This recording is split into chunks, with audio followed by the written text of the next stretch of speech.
There we go. There we go. Good morning, Walter Thomas. Good morning, Tommy. The boy's back in the lab. He's back in the community. Good morning, nation. Coming up today on Mornings in the Lab, we got a packed show to power you up on the Morning Loop. We're exploring the surprising truth, guys, behind walking barefoot at home. Yeah. Is it a healthy habit or is it a weird flex? We're digging into it. On the center stage, we're helping you unlock your hidden potential with Jeff Bezos' surprising secrets to discovering your strengths. And guys, today the big topic, revealing on Deep Dive the 5 secrets to unstoppable momentum after 40. Because life, my friends, I'm telling you right now, is just getting started. Minefield, we're going to dive into the mysterious territory of 12 things women may never understand about us, men. We're going to dig into it. We're going to confirm. We're going to reaffirm. We're going to debate it. And of course, in Morning Loop Reloaded, we're going to break down exactly why your brain goes crazy for sugar. Hint, your willpower might need some backup. Plus, we got the Community Corner Creator Spotlight coming up at the bottom of the hour. And of course, guys, listen, remember, hit the like, hit the subscribe, comment on this channel. Let's not make it awkward, guys. I know, heads up. This is definitely an R-rated experience. So kids, either put those headphones on or tell mom and dad to put the headphones on or actually kindly exit the show. And guys, listen, one more thing. Don't roll over and hit snooze. You're hitting snooze. You're going to be 9 minutes behind. Yes, 9 minutes behind the guy who doesn't. We are your ultimate morning accountability partner. Mornings in the Lab with Keith and Friends. The only show, our mission is to get up, to help you guys get up and achieve those big, audacious goals throughout the day. And of course, it wouldn't be the same mornings without my buddy John, who's jumping in here today, joining us from California, wearing the superhero outfit. He's got blue and the red hat on. And of course, we got Marty joining us as well. Coming in from Maryland, the boy from Maryland. All right, guys, let's buckle up. It's time to supercharge your morning and keep the momentum rolling strong. Jimmy, bring the boys in. Hey, Mr. Johnny. Good morning, Cosmic Vision. How are you, pal? It's 5 a.m. Rise and shine. Cosmic's getting after it. Good morning, Cosmic. Good to have you here. And Tommy, I'm happy to have you here as well. Johnny, milestone yesterday in the lab, my brother. Milestone yesterday in the lab. Can I tell you the milestone? Yeah, what is it? Yeah, so when I started the show on March 11th last year, I had nobody in our orbit. Yesterday, we surpassed the 1,000 subscribers to this morning show, my brother. Nice. We hit it. Yeah. Now, listen, it's just, I know it's a drop in the bucket of our major journey. You know, so if I was to say to you that, you know, when we started the show, we were sitting in the coffee shop with a few people, and I said to you along the way, Johnny, we're going to graduate to the concert halls, to the arenas, and then all the way to SoFi Stadium. Well, I would say to you last night, we worked our way just to the bigger coffee shop, so I'm excited about that. And I'm excited to brother, on that level, just let me jump in. Anybody who's tried to start a YouTube channel in the last 12 months understands how fucking difficult it is to grow an audience now. I mean, fucking 15 years ago, it was, I mean, this is, you know, what's the saying? It's red water or blue ocean. Yeah. YouTube is fucking red water, dude. There is there's so much competition, so many accounts. It's unbelievable. Yes. So I'm proud of that. We're putting the effort in. We're getting after it every single day. We're testing, dropping content on the channel and just trying a bunch of things out and measuring and testing and measuring. And boys, having a lot of fun along the way. Johnny, how was your day today? How was your day yesterday, brother? It was good. It was good. We ended up having, although it was no rain, still stormy. And we were actually going to take the Hummer for a ride yesterday. Yes. But it was like, you know, it's the doors are off and it was like, you know, half the top is gone. I was like, maybe this is not a good time for a, so I put him for a tear. I said, well, we were supposed to go for a Hummer ride and then do our time. What do you like to do with this time? And she looked at me and could have tipped her head a little bit like a dog thinking about it. You know what I mean? When a dog's trying to figure out. I said, I know exactly what you want, though. I said, go get in the shower. Yeah, baby. Yeah. So the Andersens are living a day longer, nation, after yesterday's life expectancy work. I think we're living a few days longer. Oh, there you go. That's even. Well, hey, listen, after my weekend, I'm living longer too, pal. So we are on the same train of thought. That's awesome. Good morning, Benzie. Good morning. What's this? We got Afra and Eamon. What's your views on Andrew Tate? I'll give my views on Andrew Tate. So listen, my views on Andrew Tate are as follows. I subscribe to some of his thoughts, but I don't subscribe to all. What I don't subscribe to is I don't subscribe to the idea of demonetizing, devaluing, or dehumanizing women. I have 3 lovely daughters. I love my women. I think that women are fantastic human beings, and I know that Tate feels a little bit differently about that. But that's my opinion on that, my friend. And I suspect that's a great. I was going to say. I think what people need to realize, there's all these, especially now with social media, all these personalities and all these influencers and all these gurus. Yeah. And if you think you're going to find one that fits that checks all your fucking boxes, you're nuts. You're going to have 10, 20, and you're going to take a bite from him, a bite from him. You need to create your own version of what it is, because everybody's going to have a belief you like and one you dislike, and just remember that. Man, I was talking to a fellow yesterday on the YouTube side of things, a YouTube specialist, and he said, Keith, you got to have a stance. I'm like, yeah, I know. And I said, but the irony is you're from Austin, and your stance is you're right in the middle. So, and I said, and I'm just like you. I said, I'm a conservative, moderate male. I said, I have my conservative views. I says, but like my brother Johnny here, I also have my strong liberal views. And I said, I like to make cash. I like to make money, and I love the values of humanity, and I love humans. But at the end of the day, I'm still a man, and I'm proud to be a man. But I have daughters who I love and respect. And there's somewhere in our journey, again, with this masculinity discussion, where there seems to be a shift where we might be putting women on a different pedestal than we have in the past. And I'm reluctant to that, because I respect and I love my women, Johnny. I know you do as well. When you say putting them on a different pedestal, that was not a positive statement. Precisely. Yeah. Because I think some of the Tate lessons that come out is that it's putting women. But we're talking about one fucking guy and a sea of people. Oh, if that one dude's opinion turned into like some sort of a fucking pop culture, we'd have a problem. I'm with you, brother. I'm with you. I only bring it up because people like to compare and they like to ask questions about it. So I just often like to solidify our views, because I know you and I feel the same way about it. We are strong. We like being a man, but we have proud daughters and we have proud women that we love and respect. Well, and I think when it comes down to it, I think that, women now are getting more opportunity, and it's like before it's almost like, you're a woman, stay in the kitchen, pregnant and barefoot, what I mean? Yes. And now it's kind of like, we've opened up the doors for career women, and I think one of the biggest problems I have with that is dudes don't like the fact that their wife might go and make more money than he does, and he might have to fucking sweep the goddamn floor. Yeah. The way I look at it is like this, when you can go and you can earn, because, there's all sorts of resources. Yes. Money is a resource. Yes. Time is a resource. Well, if we know that we want to take time and go create cash, so if the woman makes the cash and the husband has to sweep the floor, the husband, shut up and do your job. Or go out and make more cash. 100% agree with you. Yep. That's where ego gets in the way, and ego gets in the wrong way.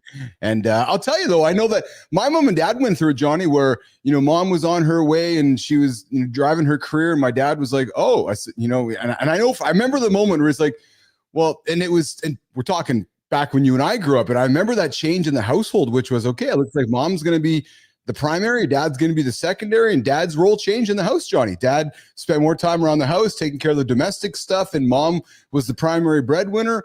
And that's just how it worked. And it worked just fine, Jon Andersen. I mean, it's beautiful. I mean, I went through my mom being the primary. She was just me and my 2 brothers. Yes. My mom just fucking struggling. I didn't understand the struggle. I just remember eating a lot of fucking cans of soup. But my mom was like the end all be all. Yes. And then she got remarried to my stepfather. And at the beginning, I don't really understand the fact that we're struggling. All of a sudden, I do notice we're eating a lot of different foods, which I'm fucking loving. We're having eggs for breakfast. I haven't seen a can of soup in fucking months. And he was really, he was well-to-do, graduated at MIT 3 years, chemical engineer, had his own chemical plant. So she was so happy to take on that role of being a mom and a wife and a homemaker. It was like, to her, it was a dream.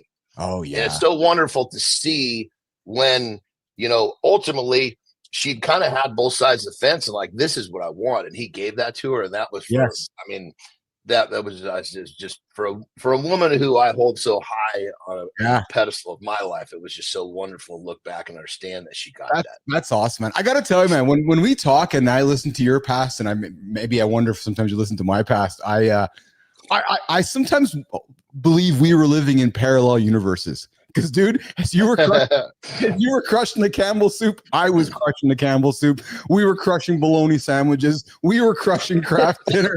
You know what I mean?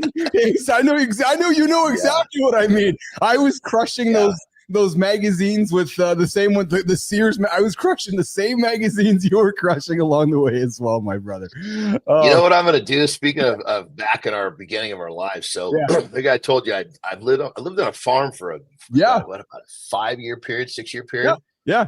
So when I go back to Oregon for this trip for my brother's boys' celebration of life, I'm actually going to go to that farm where I grew up. And I'm just going to fucking drive up straight up and just fucking knock on the door. You know, but keep in mind, it's the driveway is almost a mile long and it comes right up the side of the property. So the main house can't help but to see that somebody's coming. Dude, you need to capture video. You need to run your camera when you're doing that experience. You need to run video of that. God, you know what? I should, but God damn it. I'd be careful with that one. I was going to say, just being respectful for the people that are now living there. You're going to come out the fucking door with a shotgun. I mean, we're talking about we're talking about a 50-acre fucking farm, full functioning farm here. You know, you roll up in my spot with a camera. Yeah, but I guess the flip side is I'll be pulling up there. I'll be dressed nice. You know, I'll be driving my fucking G-Wagon or my Porsche. So clearly I'm not there to steal anything. Yeah. This is true. Yes, but it's gonna be fun though. I mean, it's gonna be really cool to say, God, that's the window. That was my room. Yeah, you know, it's a fucking 3-story fucking farmhouse. I got to be honest with you, Johnny. I get nervous about the fact that my parents are getting older. My parents are still living in the home that I was raised in. I get nervous sometimes thinking that there's going to be a day that I'm going to drive out there and it's not going to be my homestead that I grew up in. That kind of makes me, I don't know, it gives me a weird feeling. What's up, Marty? You know what, brother? On that level, what you got to do is, and I've gone through this too. Yeah. You got to realize that it's going to prompt a change that's going to help you see something bigger and better. Right now, that's what you see. Yeah, I've been wondering that actually, and I'm sure we're going to talk about that as life goes on here. Marty, how are you, pal? What's shaking today, my brother? I'm amazing, man. Oh, I like that. Tell me why you're amazing today. Give us the reason you're amazing today. I woke up. Oh yeah, that's it. That's it. That's all you got. That's all you need. If someone said, "Look, here's $50 million fucking dollars. Yeah, but you better spend it all today because if you take this money, you can't wake up tomorrow." How many fucking people are going to take that money? Oh, so I mean, think about some idiots that take it. $50 fucking million or whatever the number is. Does it fucking matter what the number is? 2 million, 10 million, 200 million. You're not going to take the fucking money, which means waking up is worth some extraordinary amount of money. That's a Mr. Beast Games episode there, Marty, right there. Would you wake up or would you take $50 million? I'm waking up, baby.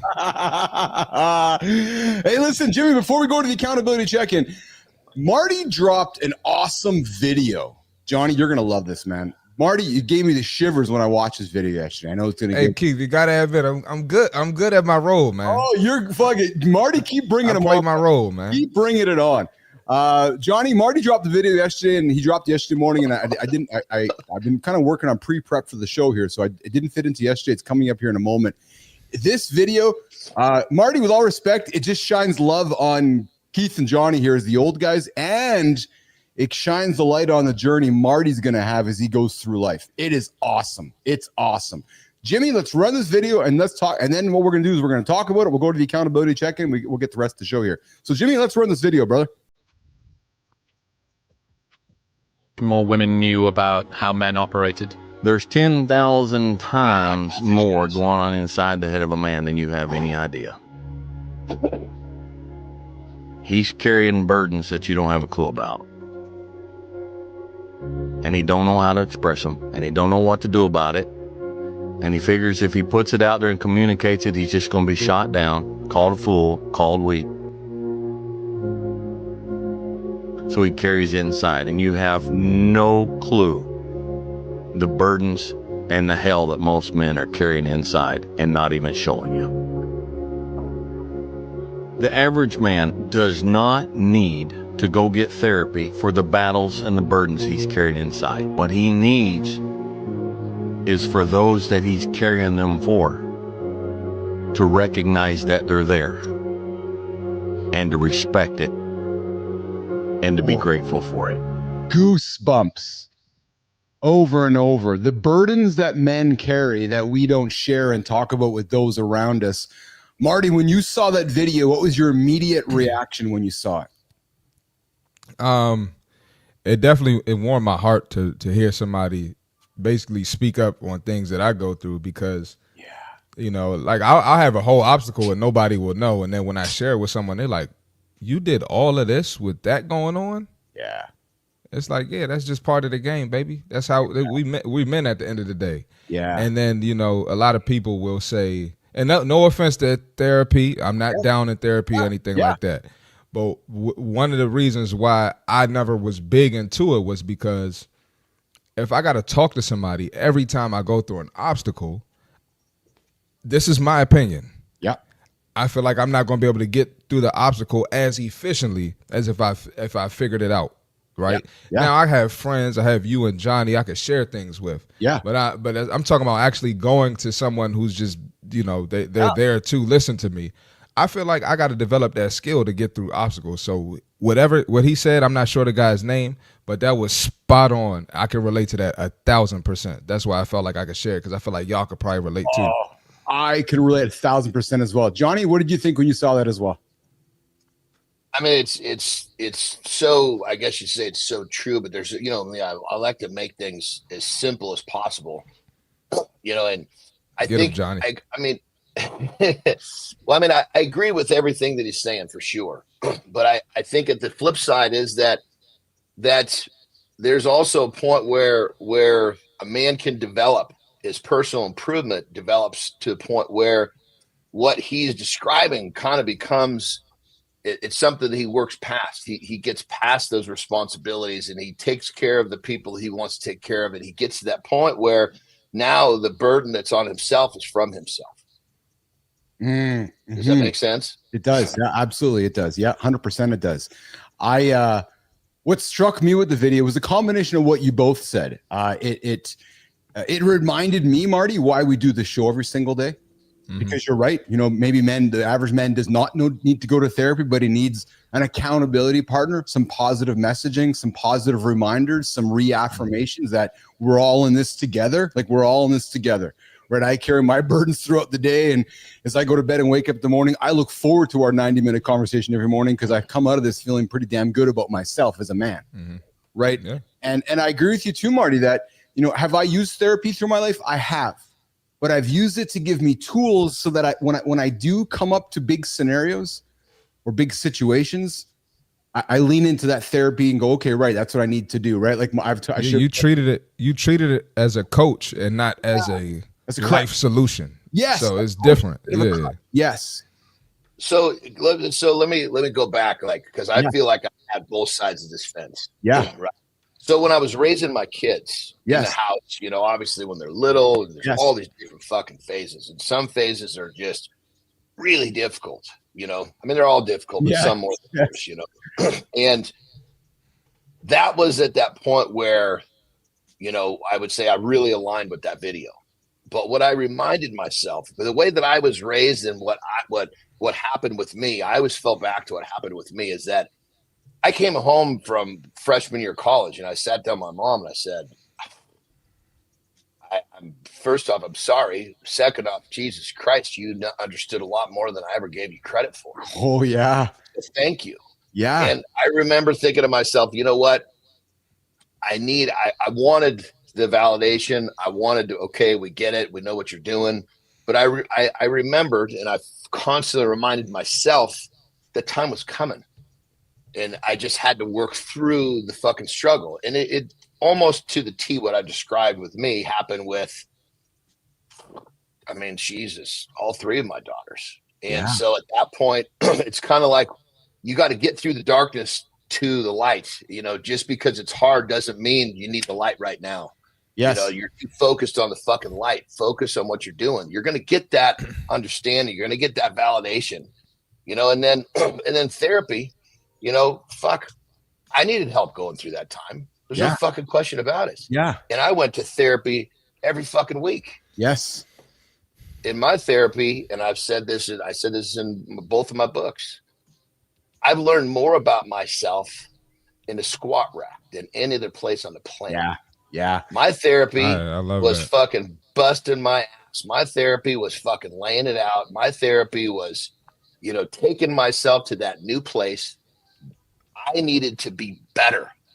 The situation was not going to get easier, so I had to get better. That was my therapy.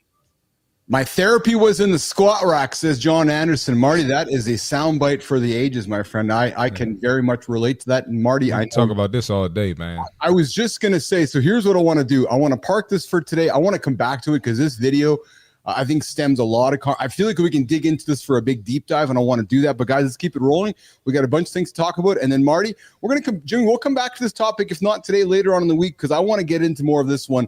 This is a good one. Maybe you can bring AJ in, because I know for a fact that men carry these burdens. And as we've said, Marty, since we've started the show, our goal is to have a place where men can come and have these conversations. So, boys, let's take a quick break. We'll do the accountability check, and we're going to come back with the Jeff Bezos hook.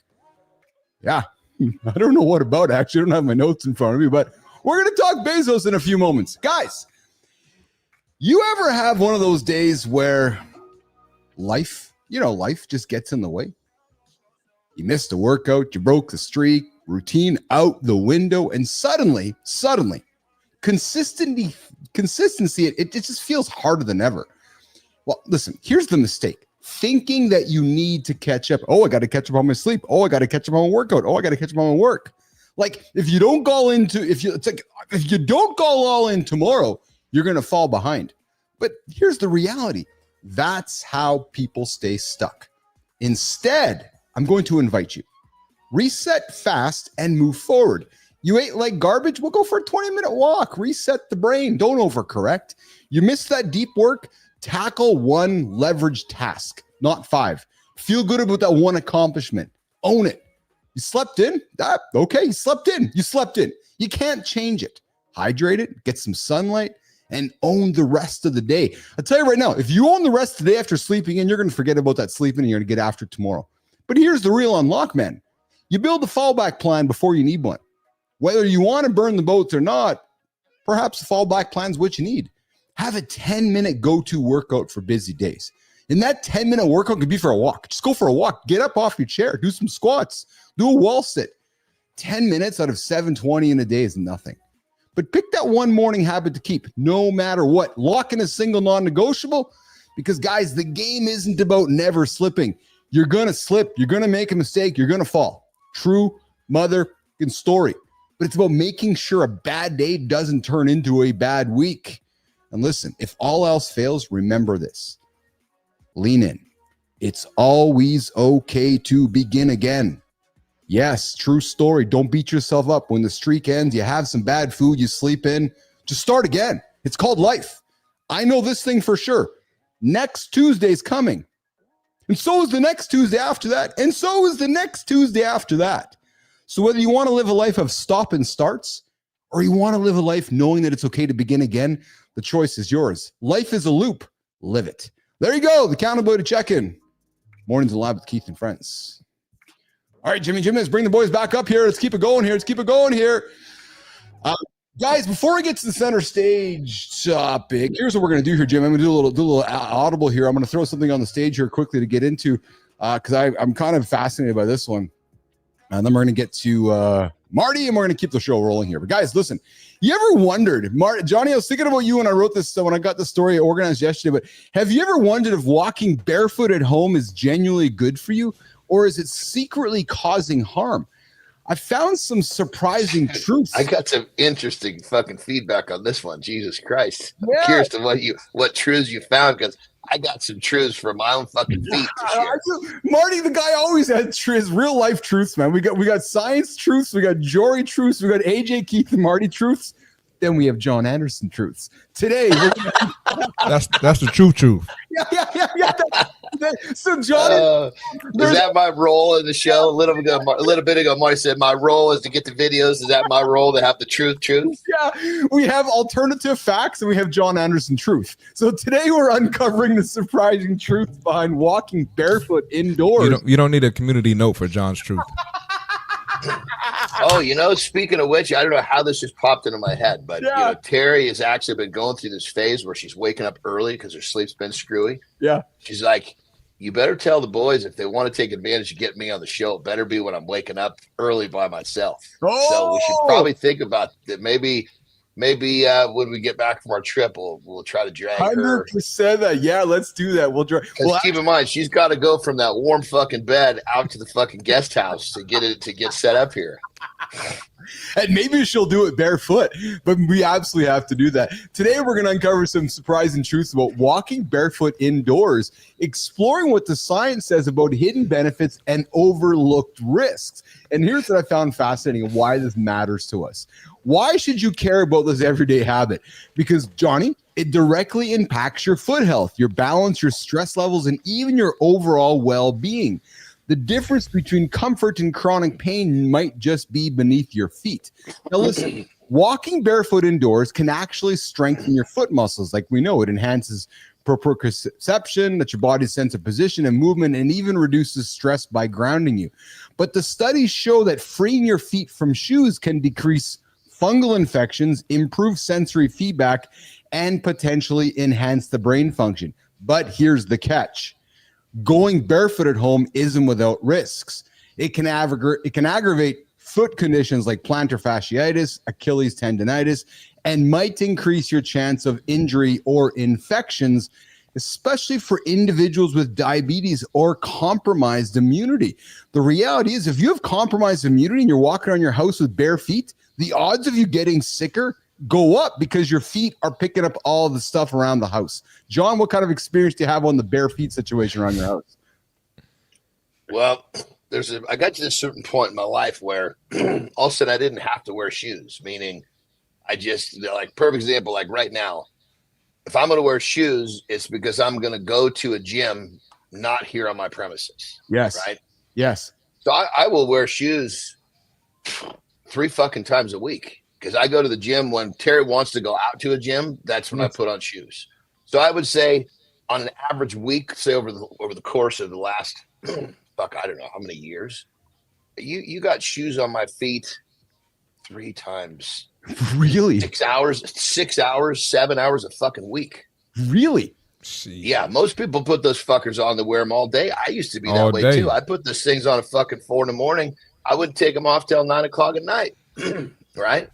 So first thing that happened was my feet did not like going back in shoes. It's like, fuck, what is this? It's like walking around naked all the time and then putting on clothes. It's like, what is that weird fucking shit on my skin?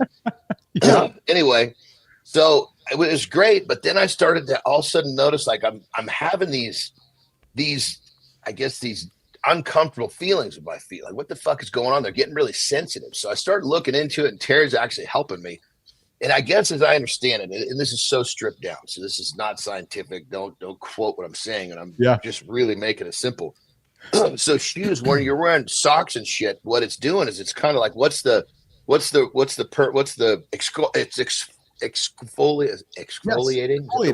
Yeah. So basically, all the fucking dead skin and all the shit that's on your feet basically is coming off in your fucking socks. You put it in the washer, boom, it's gone. Yeah. Well, because there's so little bit of that with me, all this fucking dead skin was building up. You can't fucking see it because it's microscopic, but little fucking parasites live in that shit. Yeah, and exactly. I was like, this is fucking nasty as a motherfucker. My feet hurt because it got little motherfuckers climbing around, eating my dead skin. So yes. Yeah. So what basically my remedy was I basically got it's like a brush. It's like when I take a shower, I scrub my feet, which is the exfoliation process that I don't get from wearing shoes. So like when I do go, like we're going on the road, I'll wear shoes a lot more. Usually I'm wearing like a sport loafer or something like that. No socks. Yeah. I just make it simple. You know me. And during that time of being on the road, because there's actually something on my feet, I won't have to brush them. But you have to get that fucking dead skin off your feet. Isn't that nasty? It is. And what I found with this story is that many humans are getting sick and not realizing it, and it's starting in their feet, Johnny. Because you're walking around your house bare feet, and Holroyd, I see you. I prefer bare feet. Adam, I'd be curious to know how often you get sick, and we wonder how we got sick. Well, this hold on. Forgive me for interrupted. It doesn't start with their feet. It starts with their fucking shitty lifestyle, and they get sick. Now they open up a fucking door to get more sick. Jesus Christ. Let's not blame the fucking symptom. Well, you're right. Now you're right, because it is a symptom. But my point was, what I was fascinated about this article is that so many go, oh, how did I get sick? How did I get sick? Well, maybe because you walk around bare feet all the time, picking a bunch of crazy shit. Yes, you're living an unhealthy. Maybe because you're fucking diabetic, because you ate so fucking poorly, you're diabetic, and now you're barefoot and your body can't fucking handle it. Yes. That's what I was waiting for, Johnny. Jesus Christ. Hold on, Keith. I didn't get to say anything about feet, Keith. Yeah, I want you to talk about feet, Marty. I love the invitations. They're coming more and more. I love them. Marty, the feet. While we're on the show, I got this buddy, my buddy right here. Ooh. Rolling out his foot, baby. Rolling my foot the whole show. Oh yeah, I never even told y'all about that. Is that what you? So bare feet too, or do you got socks on? I actually have socks on, but I do it barefoot most of the time. Yeah. Well, see, here's the fucking question. Great fucking job, Marty. I fucking love it. See, Mark's he's rolling out his fucking feet. Yeah. I'm stretching fucking hamstrings. Question is, Keith, what the fuck are you doing? Being a nutty son of a bitch. just Are you multitasking? Are you using the time on the show to multitask and better yourself besides mentally? Just moving my right hand quick back and forth, Johnny. Or I gotta chill with these white jokes, man. It took me a second to catch that one too, brother. So you know what's crazy? What's crazy? When I left, I started off in a black public school growing up.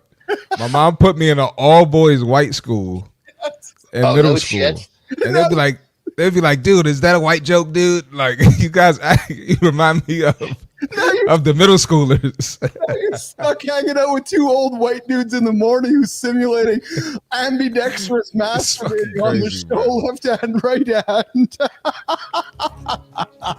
Y'all crazy, man. Oh man, Marty, get after the fit tip, brother. We're gonna come back and talk about life after 40. Johnny, we're gonna give Marty some future tips that's coming to Marty in the next 8 years. Christopher Martin, get up, brother. Let's get it, man. All right, one thing on our fitness journey, we got to be coachable, right? It sounds obvious. Duh, of course you have to be coachable. But let's get a little specific. So lately on a lot of my posts, I put out a lot of fitness game on Instagram, LinkedIn, TikTok, and a lot of people get upset because they say, well, you're giving advice to a married person. You're not married. You're not a woman. You're not white. Whatever the excuse is, I get a lot of pushback on the information because I don't fit a certain demographic. And I'm here to tell you today, if someone's giving you great advice that you can apply, that you can implement to get better on your fitness journey, you got to be coachable. You got to listen to them. Sometimes the message isn't always going to be sugar-coated. It's not always going to have sprinkles on it and fudge and whipped cream like y'all at Cold Stone. That's not how the message is going to be all the time. Sometimes it's going to be cutthroat, and it's going to come from someone who may not be from the same background as you. If you're a man, you might get some great fitness advice from a woman. If you're a woman, you might get some great fitness advice from a man. If you're single, you might get it from a married person. And if you're married, you might get it from a single person. Regardless, learn how to dissect the message, understand it, implement it, and let's get better on our fitness journey. That's the fitness tip for today. Hey, we're all going to Cold Stone Creamery after the show, so we can. Yeah, they want the Cold Stone message. We're not doing Cold Stone messages. We giving real messages here. We give real messages, whether they're white messages or black messages. We're giving. It don't matter who it's coming from. I love it. I'm so serious, man. I love it, man. You know what I love, Marty? I love as we've continued to build this thing. We throw it out there and we just make it real. And I love that we embrace it, right? You're like, yeah, I'm white, you're black, you're with white humor, black humor. It's just, and what I love about it, pal, is that it comes from love. And nobody that pays attention to this is like, what the hell's going on? I don't care. Right. And I'll tell you this too, brother. I was talking to kick the show off, and I think you weren't in the lab yet, but brother, when we started this thing back in May of last year, we had nobody on the channel. We passed the 1,000 subscriber mark yesterday, my brother. We passed it yesterday, pal. So we are officially in the 1K club.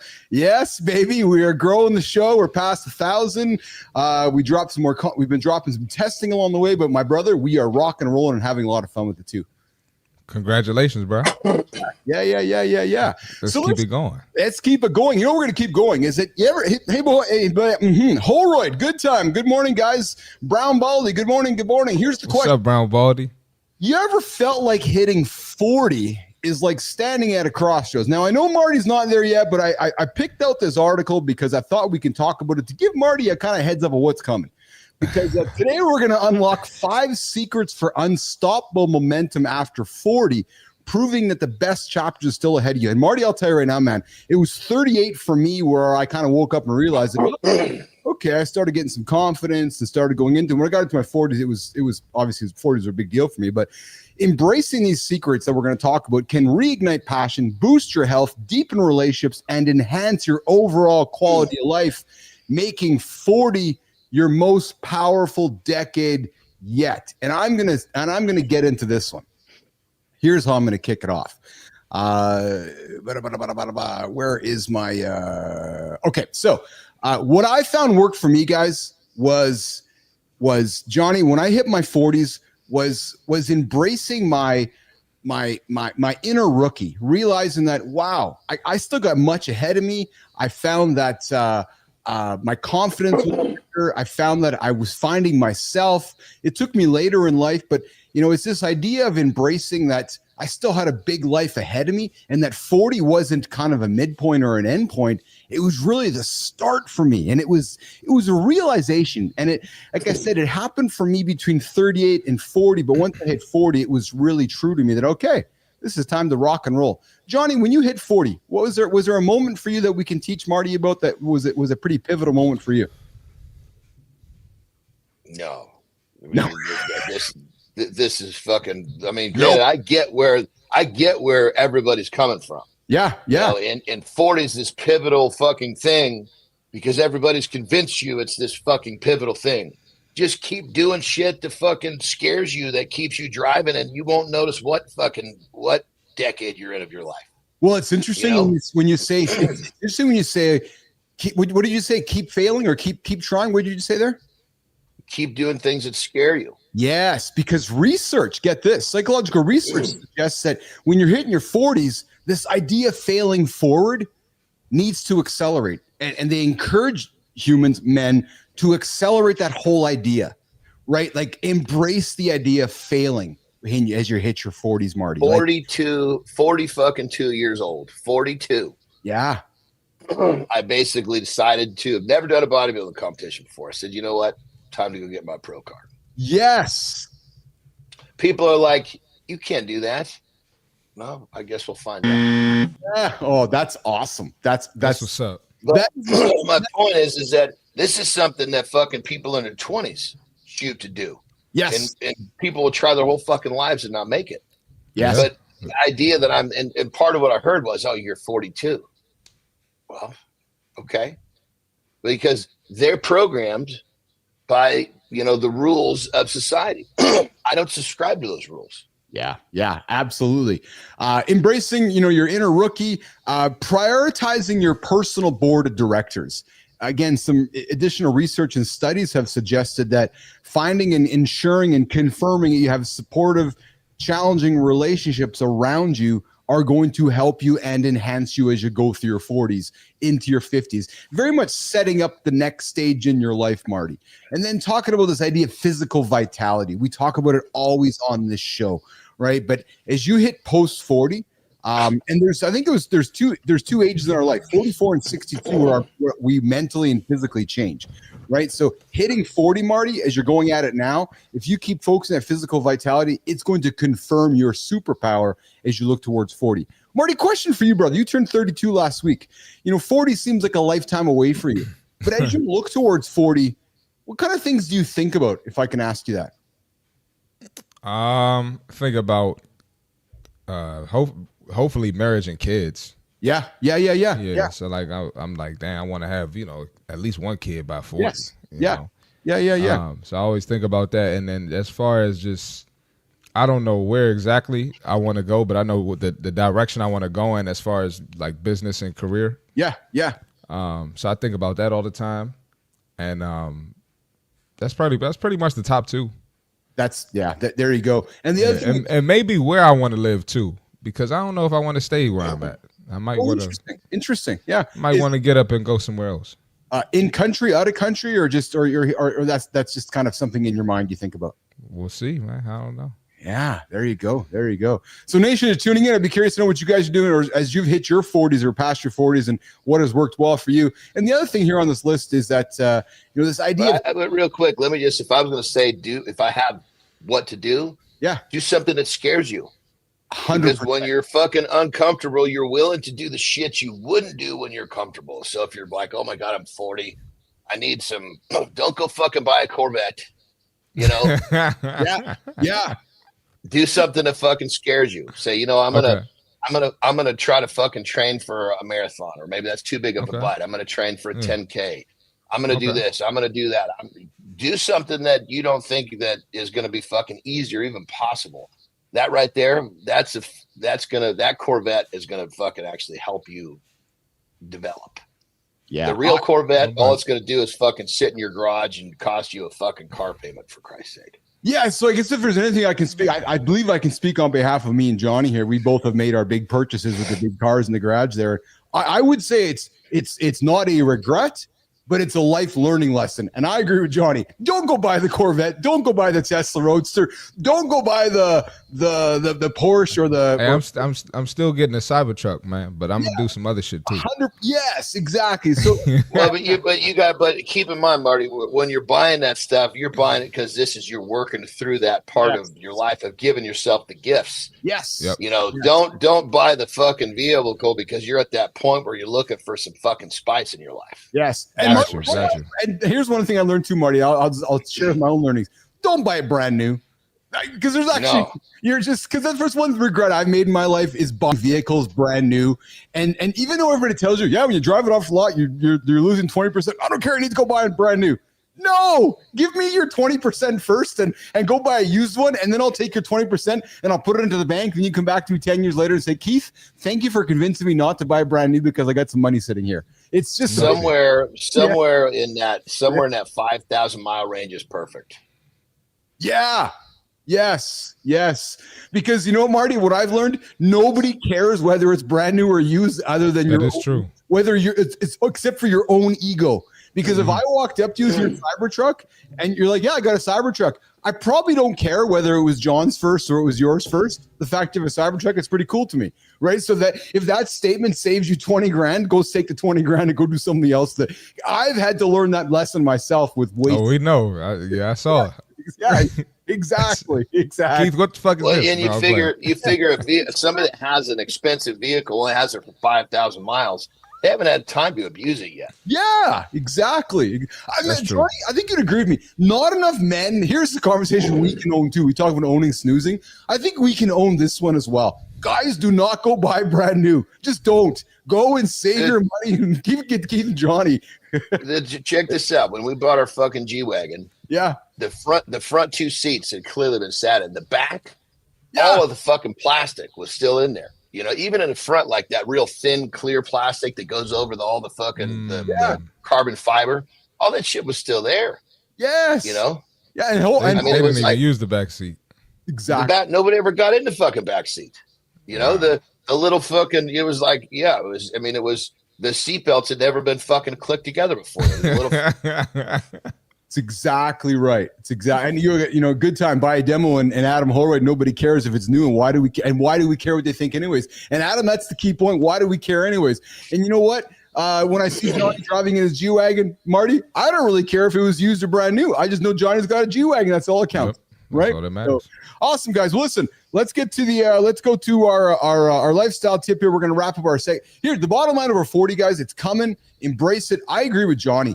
In your 40s, if there's any advice I would give is go and run towards failure. Go and try shit you never think you'd be doing.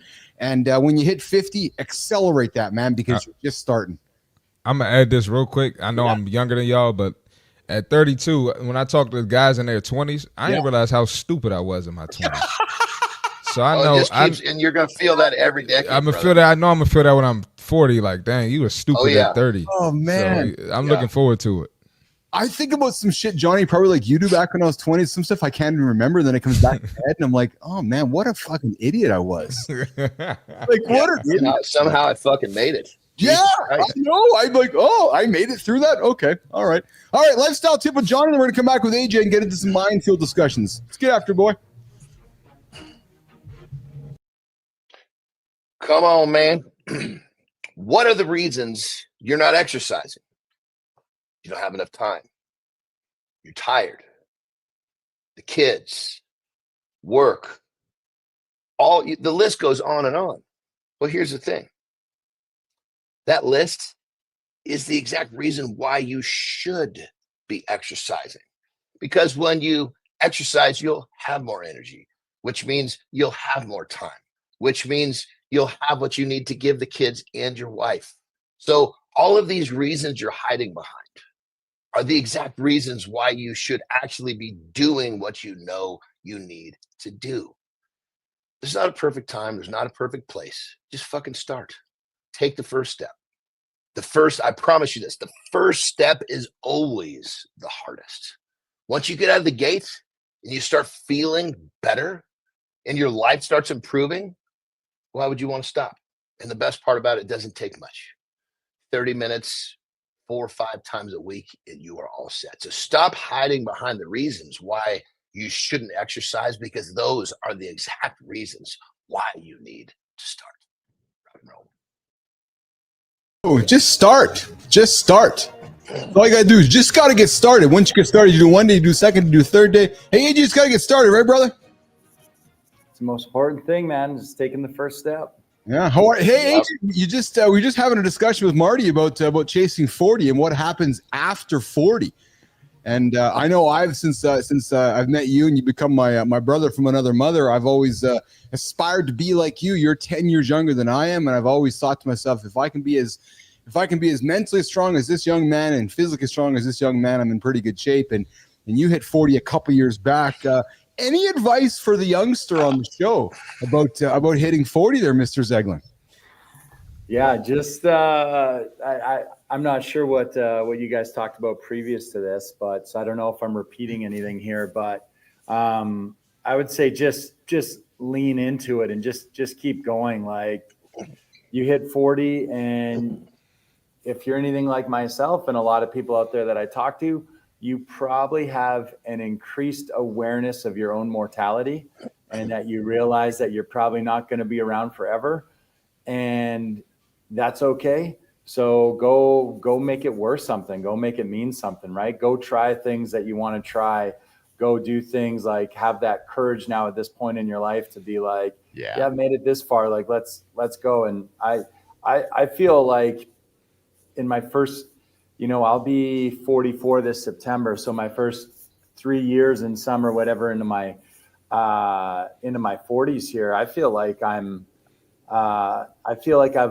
I've learned and accomplished and grown more as a person in the last 3 years than I did in the last 10 years, And I feel you just have a different sense of just of being like, fuck it. Like, let's just do it. You know what I mean? Like, let's go. That's exactly it. Yeah, that's good advice. And I could say, obviously my 40s were were instrumental for, I went through a lot of shit in my 40s, but the 40s were a good part of life. 40s were monumental for me. And yeah, you're right. You reflect on your mortality, but you also reflect on the opposite of mortality, which is living, right? Which is, we talked with Marty. Brother, I love you just said, I'm sorry to interrupt, but Jesus Christ, I just had a fucking buddy of mine was last year we're talking about, and he's totally better now because we got him straightened out. But he's like, he comes to me, he's like, fuck, he's fucking fat. He's, his life is falling apart. Yeah. And he's thinking about, oh my God, how much time do I have left? And blah, blah, blah. And I'm like, look, dude, you're only thinking about fucking dying. You're only thinking about this dumb shit because you're not doing the stuff you need to do on a daily basis to fucking extend that life. If you're doing what you need to do every day, you don't think about dumb shit like how much time do I have left? You think about how much time do I have left when you're fucking it up. Yes. It's like, you're down, it's fourth quarter, a football game, you're down by fucking 6 and you got 40 seconds left. Okay, I better fucking score a touchdown. If I don't do this, I'm fucked. Well, how about if you just start winning the game from the beginning? You don't have to have that fuck moment. Well, life is like a fucking game. And if you do your shit any good coach is going to tell you, stop fucking looking at the goddamn finish line. The finish line will get closer when you execute your shit today. Yeah. This whole problem handles itself. AJ, I met you in my 40s, and it was, you've had a big, you major impact on my life. So it's, Lauren's heading into her 40s. I think the 40s are a wonderful age to embrace. And Good Time says I just turned 50 in December. Happy birthday, Good Time. I remember when it was your birthday, Good Time. And AI says 24 years left. You know what I'm looking forward to in my 40s? Yeah. All the people that peaked in high school and peaked in their 20s. Yeah. And I didn't peak yet. Yeah, you're just getting started. I'm just getting started. And y'all are done. Oh, they're going to hate me so bad. I'm looking forward to it. Well, you know what happens though, brother? You know what happens is I went through that whole thing too. And then you get to a certain point where you realize, okay, that thought's over. Now I just need to fucking void these motherfuckers. All they're going to do is waste my time. They want to talk about shit that doesn't fucking fit on my fucking value system. That's right. The stupid shit, right? That's right. Right. I don't want to talk about how great I once was. I want to talk about how great I'm becoming. Yes. I love it. Yes. I love it. Speaking of how great we're becoming, I thought we could have a fun little conversation this morning about things that women may never understand about men. I know this is a men's show, but today we're going to have a little fun with this because, you guys, it seems like every few months there's some kind of article or something pops up that's trying to decode men. And AJ, I thought this was a great discussion to have with you this morning because of your role in life. You not only work with men and athletes, but couples and relationships and mental performance and solving problems. And I thought that we could have a fun conversation with this because, we women are not that complicated, but yes, men are different. So let's go through the list. Let's confirm, let's reaffirm, let's have some fun. Let's take him let's look him straight in the eye. No filters, no sugarcoating, and just have some real talk with this, right? So guys, let's get into this first one. So problem-solving approach. Women say that men focus on fixing problems instead of discussing them in depth. Women, on the other hand, often process problems emotionally before reaching solutions. Yeah, I'd say that's right. We're just about solving problems, right? Yep, solve problem, solve problem, solve problem. And we have to learn that we need to connect emotionally. Who wants to tackle this one? Johnny, I know you've often said you're the problem solver, and Terry's had to remind you, no, you got a little more. Well, I think this is, I don't know all the details, but I know I used to train a guy who was a scientist, and he was explaining to me, he was explaining about a book and board meeting, right? And there's a couple of females in the fucking board meeting, and basically because the brains work differently, they have to run that board meeting in a way where, because these are high-powered females that deserve respect, but you ask them a fucking question or you put them in a position where they have to start processing, the men are all sitting there fucking waiting because it's their brains loop around to the solution differently than the man's. So what they literally had to reorchestrate their board meetings to make sure that when a certain part of the meeting came up and the females were going to be, because everybody had whatever the challenge was, because that way they could all work more in unison. And so it's literally like a female's brain, from what I understand, it it goes out, it loops out and around and comes back as to where we just go right there. Yes. And so it's like two different ways, two different thought processes. And like when Terry, I asked, Terry might, we're dealing with something and she might start fucking going off and talking about it. What I'll say to her is I'll say, helpful information, please, which means you didn't really answer the question. Well, she's in the process of answering the question, but that's the way. But it's truly just the from what I understand, it's the way that the brains are wired differently. AJ, do you have any insight on that? Yeah, I was gonna say, like, just, and we've touched upon this before on the show, like what actually kind of further to illustrate maybe the differences is that a lot of times as guys, we feel uncomfortable in certain situations. Yes. Right. And so the faster that we can fix them, also the faster that we can get out of them. Right.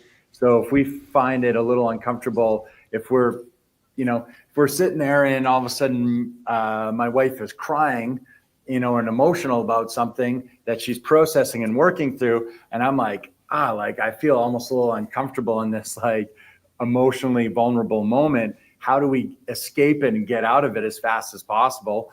Well, so as a typical dude, I'm like, well, instead of just sitting here with you in this moment and supporting you in that way, I'm going to help you by getting you out of it and finding a solution as fast as possible. But really I'm doing it because I'm trying to help myself, because it feels uncomfortable to sit there with you. Right. Yes. So sometimes, a lot of that too is just, we can hopefully find a balance in there when we, again, try to be empathetic, put ourselves in the other person's shoes. And so when I put myself in my wife's shoes and be like, okay, she's not trying to find the fastest solution possible. She's actually quite comfortable sitting in these deep emotions. Yes. And she's actually part of her process, how to work through it. I need to be able to sit there with her and hang out with her there for a while and support her in that way. And then I also bring balance to the situation, because we don't want to sit there forever. We don't want to sit there and feel sorry for ourselves or feel sad or whatever for a week straight, right? There is a point in time where we do want to work through that and move forward. And then at that time, my skill set is probably going to come in handy, right? So it's a collaboration of us working together and understanding what the other person maybe needs in that moment and how to support it. Well, it's interesting because this segues to, like, women state that men prefer, and Johnny, you're going to laugh because this is your world and probably my world here as well. And maybe perhaps yours as well, AJ. Men prefer direct, no frills communication, whereas women value detailed, emotionally rich conversations. Yeah, true story. This can cause misunderstandings when men provide short, solution-based answers. I need the information, please, Terry. Instead of engaging in deeper dialogue. Helpful information. Yeah, or you don't want to say to your wife, Melissa, Lauren, what's the point? When they're trying to tell you a big story, because those words probably aren't going to work very well, right? But there is a that's when you get to going, Oh, yeah. Really? Yeah. Oh. No, brother. I'm telling you, you never do that. You ask questions. When you're doing that, they'll see right through that real quick. You gotta. If you ask a question, they'll think you're engaged, even if you're not. Well, maybe the girls I talk to, they're not as wise as Terry yet. They're a little bit younger. They probably don't know that yet. So thank you. So I don't keep doing that as I get older. We got Lauren coming in with, oh boy, arms up. Yeah, she's paying attention. Emotional restraint. AJ, here's one for us. Women say that men are conditioned from a young age to be stoic and self-reliant. This makes them less likely to express emotions in the same way women do, which can sometimes be perceived as emotional detachment. But the reality is that's probably not the case, is it, AJ? No, absolutely. I think guys are feeling a lot of things, right? It's just what we choose to show, right? Just what we choose to show. And that is a societal thing. It is how you're brought up, right? Yes. You have even within the family unit, when you're a kid and you look at your dad and you expect your dad to show, a type of, like you said, that like stoicism, that like stoic, can stand and face the storm and weather the storm. and not show any emotion while doing it. And I think that's kind of just a societal expectation that men have that skill. Yes. And then, and like most things, it's always so gray, right? It's not as black and white as we ever think it is. Yes. Because are there moments in life where I think that skill is absolutely essential and extremely helpful? Yeah, hell yeah, it is. Right. Yeah. Are there moments when we can probably learn to be a little more vulnerable and we don't have to, quite shut off all the feelings or whatever? Yeah, there's times when that's helpful as well, right? So it's just kind of finding that middle ground and understanding that we don't have to operate in absolutes. Yes. I don't have to be the emotionless machine like Terminator type. You can be both every single day of my life, yes. Right? In every situation. And I also don't have to be an emotional puddle who can't even look at the sunshine without crying every single day of my life, right? There's something in between there where I can exist. And like you said, both things could be true. We could be extremely tough and we could also be extremely sensitive. We could be extremely stoic and extremely vulnerable. We could be both those things, right? Yes. Brown Baldy and Adam. So Brown Baldy and Adam Howard, this next one's for both you guys. This is going to be a good one. Brown Baldy's right. That's straight up facts about men. We're taught from a young age not to show emotions, which is another reason why communication with your woman is important. And Holroyd says, the problem is half the time I get lost in the story, ask lots of questions to keep up. Well, listen to this. Women say men don't always catch every detail in conversations, Johnny. Women notice this and wonder why men sometimes seem to tune out during discussions. Johnny, what's the words? Important information, please. Helpful information, please. Yeah, because if I say important, that means what she's saying is not important. That would be a slap to the face. And it's a question. I asked a question, so I'm looking for helpful information. Yes. And Brown Ball, that's because men are simple creatures. But the reality is that yes, we are paying attention. Maybe sometimes we tune out. But most importantly, guys, I think we're pretty skilled with our two ears. Like, look at AJ, for example. AJ's got one ear full in. He's listening to us, but yet we know because he's a man, he's got a superpower. He's taking in everything else with his second ear. So women, as you're paying attention, just think about this. Even though we have a headphone in, we are still listening to you. Right, AJ? Lauren's going to get you after the show. Yeah, I think so. Oh, man. Women say that men often develop deep, almost obsessive interests and hobbies, dedicating significant time and energy to them. Women sometimes struggle to understand why these hobbies become such a priority. I'm not a hobby guy. I like building my business. Guys, what's your comments on this? Well, if you're, what you should be doing with your hobby in today's fucking world, if you're not learning to fucking monetize your hobby, wake the fuck up.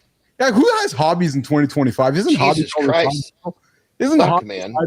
Your hobby should be your wife. Your hobby should be your partner. Your hobby, I don't mean that in a bad way, but your hobby should be life expectancy work with your wife, man. Trying new things, with your wife along the way. Hobby is definitely a different 50 years ago, even before social media, your hobby was it was much more difficult to monetize a hobby. Yes. Now it's like there's so much information and there's so many outlets and so many ways to do what you want to do.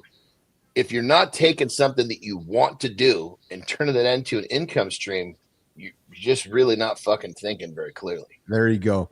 All right. So we're going to wrap up this segment here.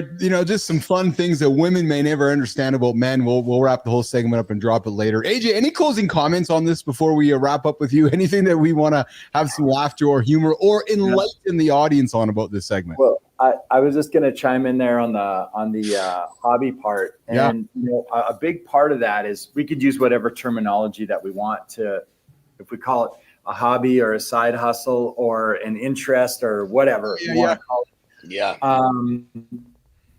The underlying thing that connects all those things, though, is men need to feel a strong sense of purpose.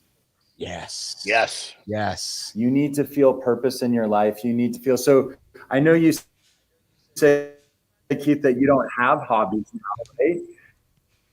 as a hobby. But I just lost you guys there on the screen. Can you guys still hear me, or?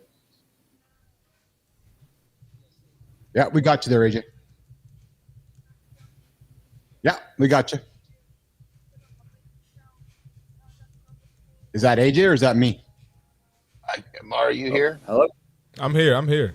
I'm here too. Yeah, I think it's AJ. But he looks like he's coming back. There he is. There he is. Yeah. You're back, AJ. Yeah. Men need a strong sense of purpose. Guys, That's where you left off. I lost everyone there for a second. Yeah, men need a strong, you left off with men need a strong purpose. Purpose, yeah, absolutely. And because we need to feel a sense of purpose, we need to feel that we're useful, we need to feel that we're contributing and adding value in some way. So I know, Keith, you said like, well, I don't have any hobbies anymore.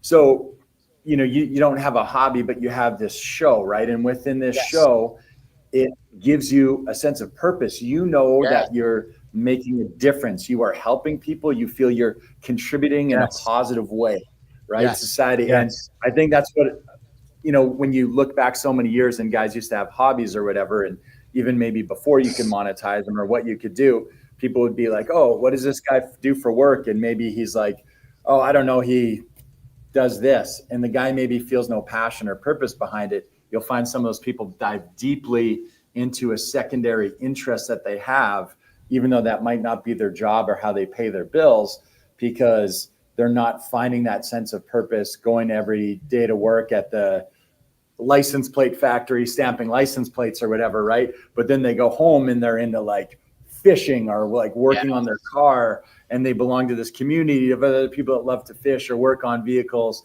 And, through that, they find the sense of like community and purpose, and they find something that they're really good at and they're passionate about, and they feel useful because they help other people fish and work on their cars and stuff like that, right? Yes. You know what I like about this, AJ? AJ, do you have 3 extra quick minutes to watch something? We ran a video at the top of the show that Marty dropped, and I want to have some deeper discussion on it and a future show, but I think this video wraps up this segment quite nicely. Marty, do you got to rock and roll it here, brother? Can you stick? Yeah, I'm going to have to rock and roll. Marty's going to rock and roll. Marty's got a big day ahead of him here, brother. I appreciate you. I love you, man. You have a good one. Of course, man. Okay? See y'all tomorrow. Y'all have a good loop. Yes, sir. All right. Marty's going to roll. See you, Marty. Jimmy's going to run a video here. AJ, I want you to quickly see this video because it sets up the discussion we've been having in the last 12 minutes here. And I think it ends it quite well. You haven't seen this, AJ, but I think you're going to love it. Jimmy, let's run it. More women knew about how men operated. There's 10,000 times more going on inside the head of a man than you have any idea. He's carrying burdens that you don't have a clue about. Goosebumps. And he don't know how to express them, and he don't know what to do about it. And he figures if he puts it out there and communicates it, he's just going to be shot down, called a fool, called weak. So he carries it inside, and you have no clue the burdens and the hell that most men are carrying inside and not even showing you.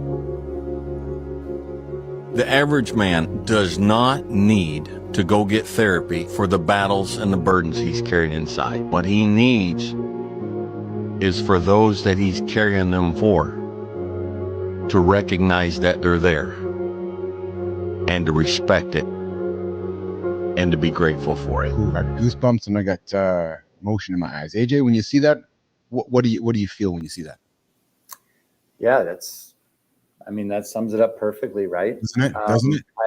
I think a lot of men do carry a lot of weight, right? Yeah. And which isn't necessarily a bad thing. I think actually, if you spoke to a lot of men, they would voluntarily accept a lot of weight. Oh, I love the weight that they carry. I love the weight that they carry. And sometimes I know that others don't recognize it. You're right. Yeah. And because you feel there's purpose in carrying that weight, and you have an understanding that you're going to grow as a man in proportion to the amount of weight that you're carrying. Yes. Right. And I think there's an understanding in that, just like, we're going to grow in the gym proportionate to the amount of weight that we lift in the gym, right? Like, yes. We're going to voluntarily accept that responsibility or that burden or that stress, and we're going to grow from it. We understand it, but just like any human being, it feels amazing to have that recognized, right? You know what I mean? And it gives you that juice, that fuel to keep going, right? Like, if you're carrying something heavy and you feel like it's wearing you down and you're slowing down, and then all of a sudden someone just comes along and simply says, hey man, I see what you're carrying. Like, it's fucking awesome. I believe in you. You know what I mean? It's inspiring to see what you're doing. That's what this show does for me. Every single day I spend time with you guys, it reminds me of the burdens that I carry and my purpose and my mission behind it. Yeah. I got to tell you, I never actually shared this with you guys yet, but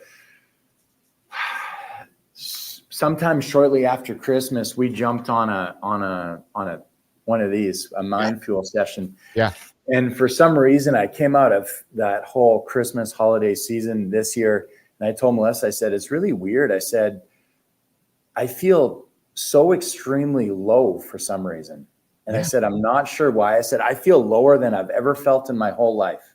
And I told Melissa, it was weird. It actually worried Melissa slightly, because Melissa's response was, I've never seen you even say that or talk about that or show any indication that what you're carrying or what you're doing is even challenging in a way. She's like, I always look to you to just like lean on you and be like, and she's always like, hey, I have full permission to just like, in her words, these are not in her words, she's like, I have full permission to just be a crazy person all the time, because I know you're going to be there and be my rock. And she's like, so to hear you say that you're not feeling good and you're feeling like you're in a low spot is, she's like, it's hard for me to hear, because she's like, I don't even really know what to say. And I said, it's okay. You don't have to say anything. And then I can share with you guys, I came on this show, and coincidentally, good stuff, brother. Sorry. Good stuff. Good stuff, brother. Because I can relate. If I can help you, I can relate. There's days in my dark moments, and I have many as I'm growing this thing. I get up in the morning, my brain plays tricks. I get in front of you guys, and Johnny reminds me why I'm here, and it reminds me what I'm doing. So coincidentally, you guys happened to actually all take a turn that day. And Keith, you started by like, hey, I'm just going to reintroduce our friend AJ, and I'm going to tell you the stuff that he's done and that how he's made an impact on my life. I remember that. And it went in, and dude, it fucking changed in that moment. In that moment, I was just like, God damn. I remember that. I remember you. Yeah. I can't even tell you guys how helpful that was for me. I actually called Melissa after the show, and I asked her, I said, hey, did you talk to Keith? And Melissa's like, no, like, what do you mean? And she's like, why? I'm like, you didn't like send him a message or say anything to him? And then she's like, what are you talking about right now? Like, she had no context. Right. And I'm just like, I just got off the show, and Keith and the guys on the show gave me like the greatest showing of support in like the time when I absolutely needed it. It was the most amazing thing. And she was just like, I have no idea what you're talking about. So I made her go back and we like watched the episode. She's like, oh my God, I was actually thought that maybe she like sent you a message just being like, hey, AJ's feeling really low right now. Can you say something to help prop him up? And so I don't know if you guys felt that. I don't know what it was, but I mean, man, that was it for me. I'm like, that's why I love being part of that show. That's why I want to continue to be part of the show. That's why I'm so grateful for the guys that you've introducing me to John and C. Marty. Like, that thing was the perfect example of what you're talking about. To see other people that I respect and hold at a very high regard, acknowledge in some capacity that they saw what I carry and what I can do. Dude, it changed everything for me in that moment. It was amazing, brother. And this is like such a perfect example about how you were going through what you're going through, but you just kept showing up. Yeah. You know, they might not have been your best days, but you were showing up. And because you kept showing up, the universe sent you that message through this show. Had so many people feel that way, they express it to their wife, and next thing you know, they fucking take a time out or a coffee break from their life. Well, had you done that, you wouldn't have showed up here. You wouldn't have got that. And it was the universe sent that shit down. You know what I mean? So just everybody listening, just fucking keep going, keep showing up, because your message, your gift, whatever you want to call it, is on the way, but you're not going to get it if you stop. AJ, thanks for sharing that. I remember that was unbelievable, brother. Unbelievable. God, I got so much love. I remember the conversation. I remember the text you sent me after. Yeah. I felt the same way when you sent me the text after the weekend with your conversation with Boston. It made me feel really warm inside. And it's just a continued reminder. And I say it to my brother here on the show, Johnny, this show has changed my life. It's made me a better man. It's made me a better human, because every single day I'm surrounded by positivity every single 24 hours. Right. And regardless of what happens, that positivity moves me forward. Right. So it's awesome. It's just awesome. What a great conversation. AJ, thanks for sharing that, brother. I didn't expect it to go there. You've given me energy for the whole day now, which is fantastic. And I guess we'll wrap that up. And Johnny's got to go to the restroom here. And AJ, we got to get you out of here, brother. Yeah, I got to get real back quick, AJ. That I just want to say, bro, that was fucking powerful shit, because obviously you come here as mind fuel. You come here as the guy that's got it all figured out. Yeah. But yeah. even when you got it all fucking figured out, we still have chinks in our fucking armor. And it's okay. And the fact that you kept moving forward and you had this fucking amazing experience, it was just so powerful, brother. So thank you for sharing that. And Johnny, now you can even see with your own eyes as you continue to get to know me, why I fell in love with this guy. Why I've got close to him, why I've spent time. Dude, I knew after the first fucking segment that there was I got some kinship with this dude. Yeah, you know, it's like we were kind of like in the beginning, we were kind of like, you know, we were like, I remember in the beginning, it was like, I even told Tara, I said, you know, this dude comes on and he's got this shit really fucking nailed. Yes. And we spent a lot of time saying, like AJ said, like John said, going back and forth like that. And that was, to me, I was like, fuck, our thoughts are really kind of similar, which to me, I took that as a huge fucking compliment, because, you know, mine is all in the trench. I don't have the schooling that put my mind here. Yeah. Right. Well, I mean, I have a philosophy major, minor, but not like, it wasn't specific like what you had, AJ. What I appreciate what you just said too, Johnny, is that you're like, hey, AJ's the minefield guy. He's supposed to have it all figured out, yet he's standing here very vulnerable. You know, I'm going to remind you that last AJ, so in my mind, John's a superhero, right? Then last week it's like, yeah, buddy, I stand in front of the fucking fridge like a stupid ass going, what am I going to eat right now too? I'm like, wait a minute, you do that too? I didn't know you do that too, because in my mind, he's like, because it makes him relatable, just like you made it relatable with yourself, right? It's funny because we all have our perceptions of each other, but in reality, we all still have our struggles too. We're all human. Right. Yeah, absolutely. I can share real quick too, John, when we first met through the show, I remember I was walking through a Shoppers Drug Mart picking something up, and I'm on a phone call with Keith, and he's asking, hey, what do you think of the show? I said, dude, it's great. I love being a part of it. I said, the thing is, I feel like everything I say is so similar to what John says. I'm like, maybe you don't need me on the show, because it's just like, you know, someone's probably listening and they hear John talk, and then I chime in and I say the exact same thing, and the person's probably like, yeah, John just said that, man. Like, we don't need another guy saying the same thing after him. And because I just felt there was so many common threads in what we were saying and what we learned from our experiences.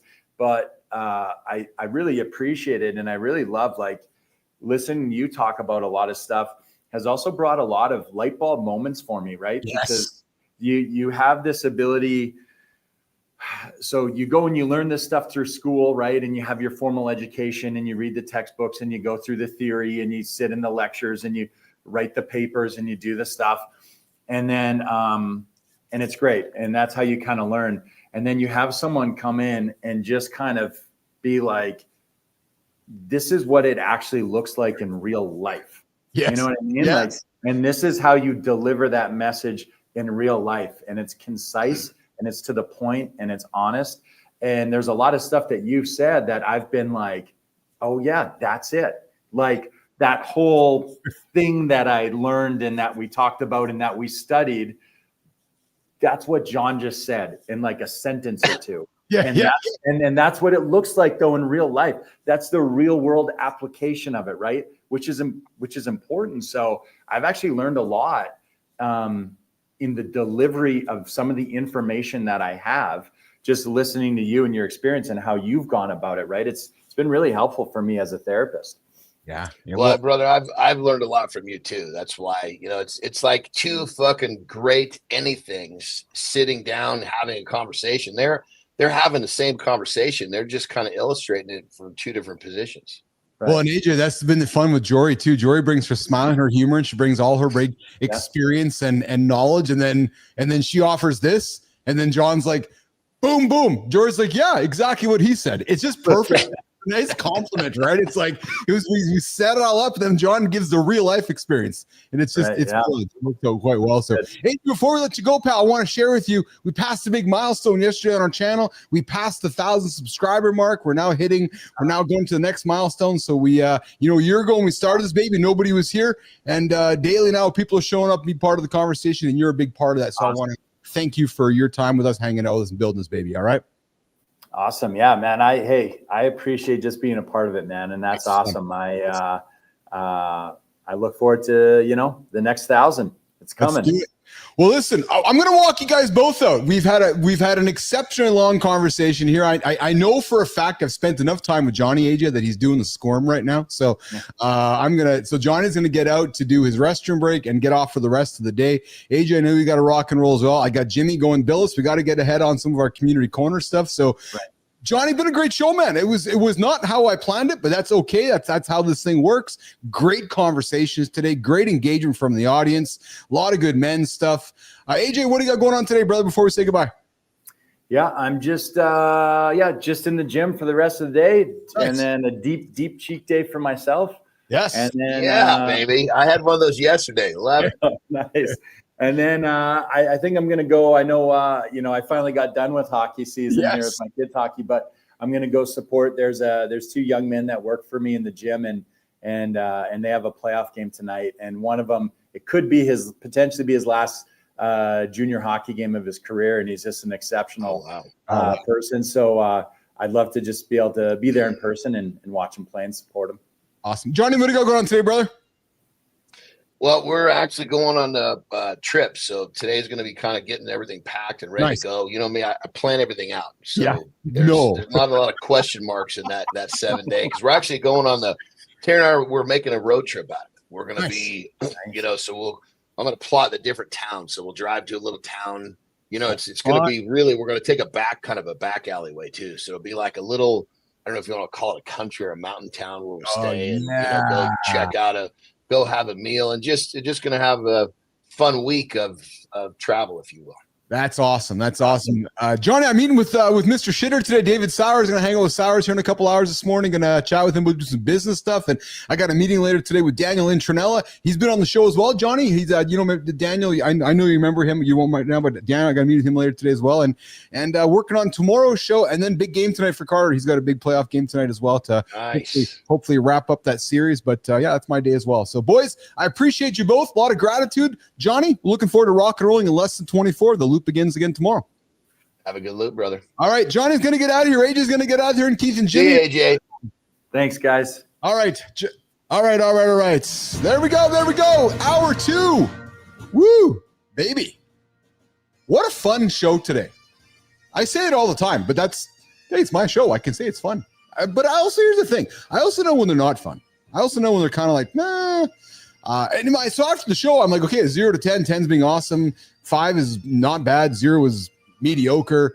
And sometimes when you plan something out, but it ends up in a different direction, it's a 10. So I thought today was awesome. Jimmy had a good show today. It was a lot of fun.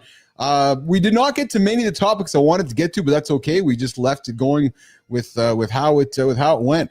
But now it's the community corner, and but hold on. Before we do that, though, I want to reset here because I got this music in my ears, and the music tells me I got to reset. So let's just see. We kicked off the show with men are carrying stuff inside. We grabbed a video here which showed the burdens that men carry. And many don't share those burdens with the audience. Many don't share those burdens with our families because we carry those burdens. But as AJ said, those burdens are often linked to purpose. And I can say myself, I am carrying stuff every single day. Some days worse than others, frankly. Some days more than others.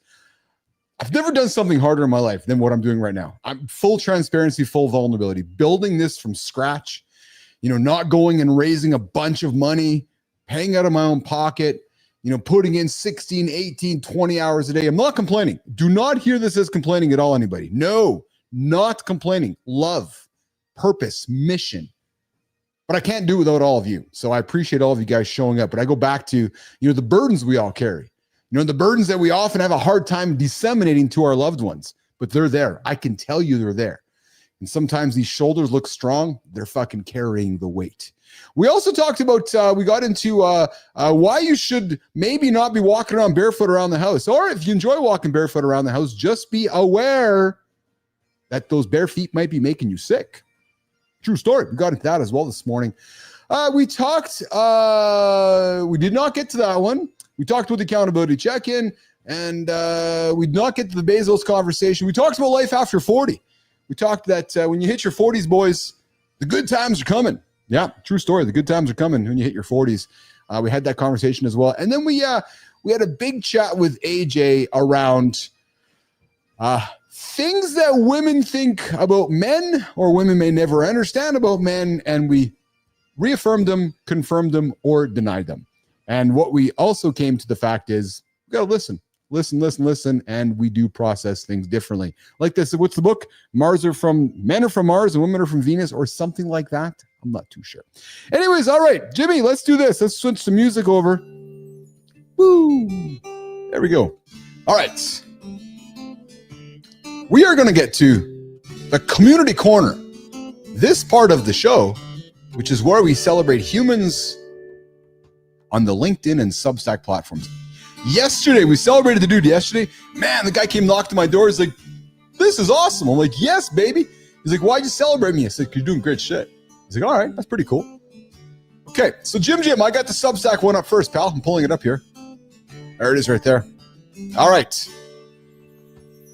Everyone wants change until they realize what it actually takes. True story. Yeah, I want to change. When are you going to change, Keith? Not someday. Oh, there's the someday.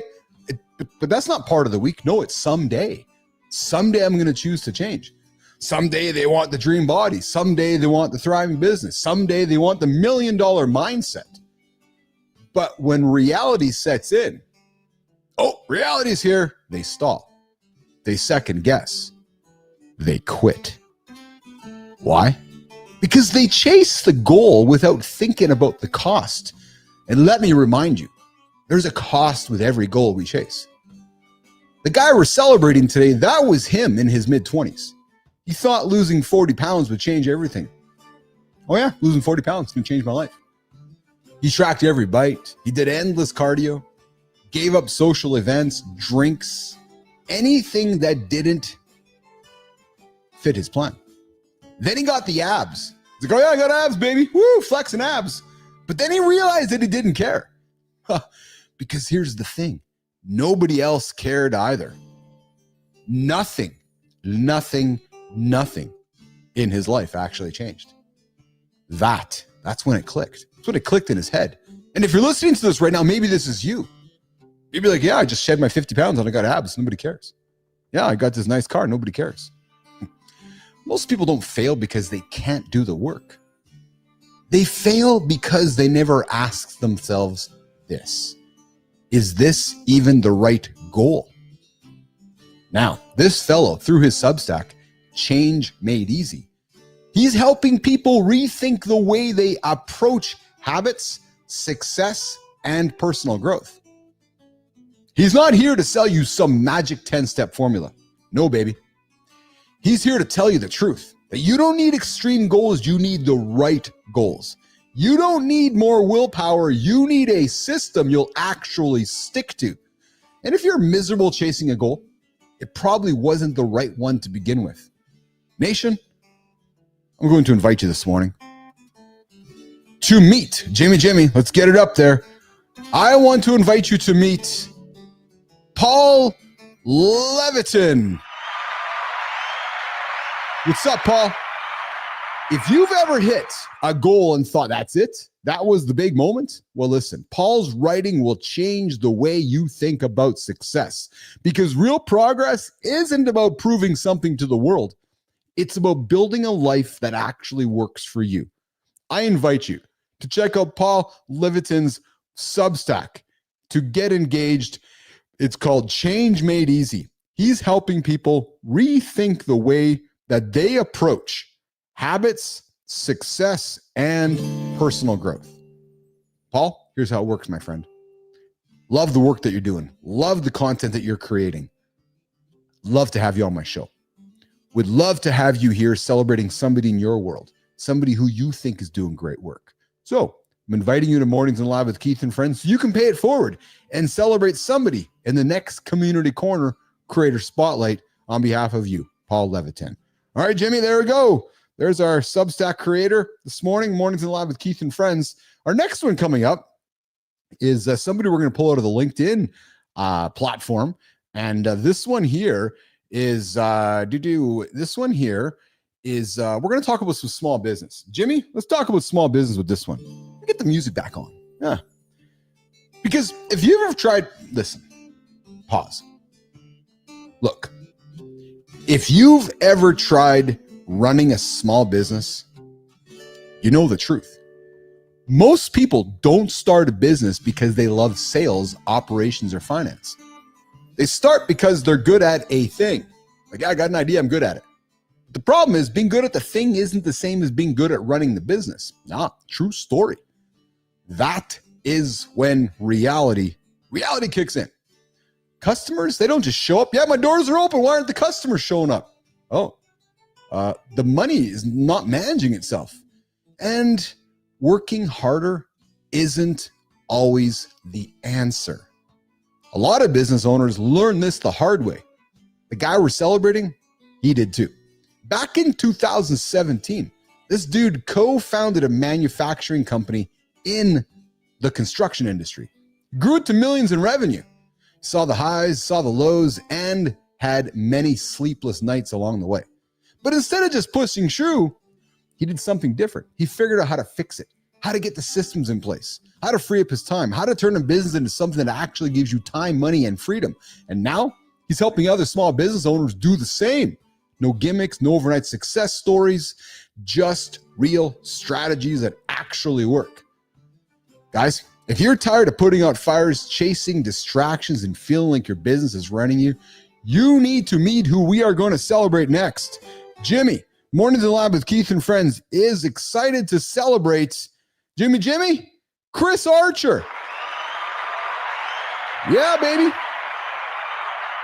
Through SME success, Chris helps small business owners fix their operations, get control of their time, and scale without distress. He's the guy who tells it straight that your business doesn't need another shiny object.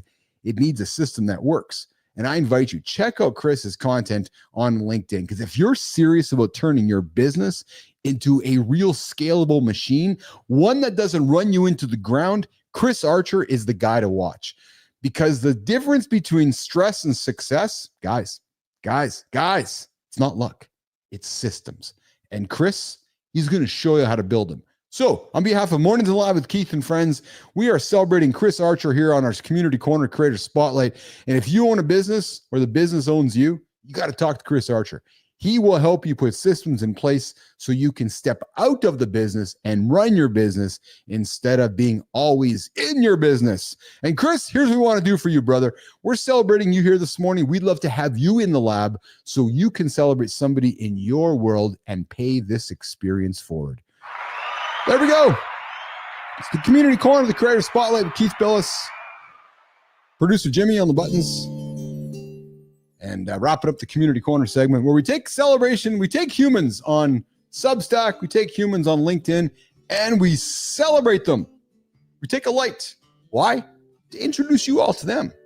Sometimes we just need a little bit of nudge. We need a nudge. We need a nudge to celebrate somebody else. That's what we're doing here on the show. Okay, Jimmy, I think it's time to wrap up. We're past our 90. Listen, the goal of the show is 90, 105, 120. Today we're at the 96-minute mark of the show.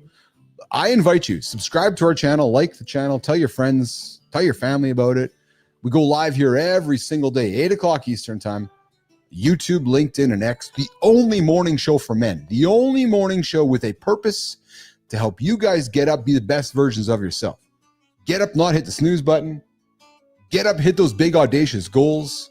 The kind of content we talk about, business, athletics, oh man, performance, relationships, lifestyle, nutrition, food, food, accountability, just things to keep us all moving forward. Positive conversation, positive content to get your day in the right direction. That's it. I got legs day. I got to crush some legs. Deep cheeks, go do some legs, some squats, some deadlifts. All right. So, it's time to go. Yeah, true story. No, not that one there. We're going to do this one here. No, we're going to do. There we go there. I knew one of the buttons was the right one. All right, guys. Well, listen, I'm getting out of here. I got to go to work. The day job is just getting started. 4 hours awake already. Yeah. All right. So listen, on behalf of myself, I'm your host, I'm Keith Bilous. On behalf of my brother, Christopher Martin, C. Marty Fit, and Jon Andersen, my other brother from another mother, and AJ Zeglin, and producer Jimmy, and Melissa behind the scenes, we're out of here. We'll see you guys in less than 24 hours, 8 o'clock Eastern time, right here. LinkedIn, YouTube, and X. Mornings in the Lab with Keith and friends. Real talk, real men, real results. Here, every day, 8 o'clock Eastern time. We'll see you guys tomorrow. I'm out of here. Ciao. I'm going to go walk down the stairs here again. Here we go.